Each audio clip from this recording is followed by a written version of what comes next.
Hey, can you hear me? If not, you probably need to unmute your speakers.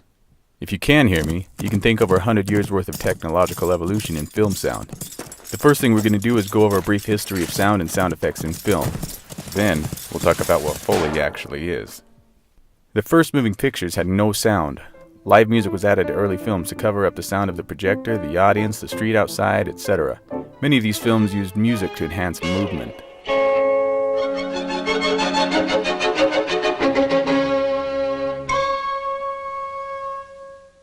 Percussionists were in high demand during this era and used bells, whistles, wood blocks, and other instruments to synchronize sound effects with specific events on screen. In the mid-20s, new technologies like the Vitaphone emerged and made it possible to sync sound with film. The Jazz Singer was released in 1927 and revolutionized the future of the film industry with its use of synchronized sound. Wonderful pals are always hard to find.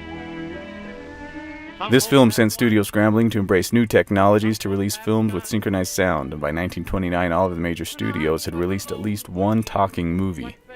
When The Jazz Singer was released, Jack Foley was already working in the film industry. A studio scrambled to release films with sound. Foley revolutionized the way sound was synchronized. He would record sound effects while watching the film playback to sync the sound with the film. Because multi-track recording didn't exist yet, all of the sounds were recorded at the same time and in one take. In 1928, Lights of New York became the first movie to use Foley's direct-to-picture sound method. Foley's method became the standard for recording synchronized sound. His method was called direct-to-picture sound until Desi Arnaz and Lucille Ball built the Foley stage at Desilu Studios in 1968. Since then, direct-to-picture sound recording has been lovingly referred to as Foley. From that point on, filmmakers began experimenting with all kinds of sounds to make their movies more exciting. The recording technology has come a long way, but the actual practice of Foley is almost the same today as it was in decades past.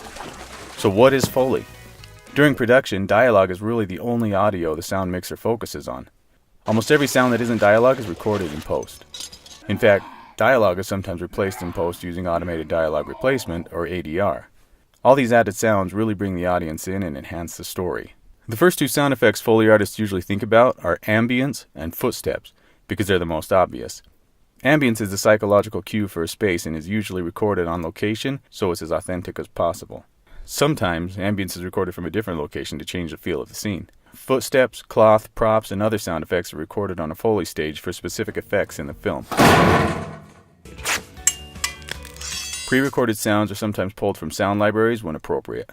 Once all the sounds are recorded, they're mixed into the audio tracks and something magical happens.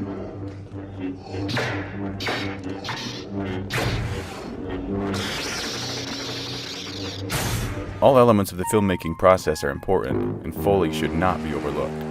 I've heard many filmmakers say, the audience will forgive bad picture, but they won't forgive bad sound.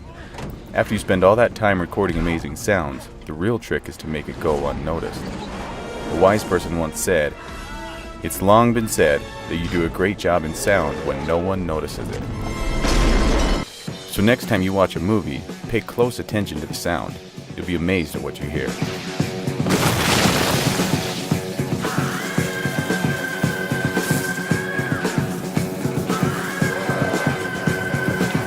Until next time.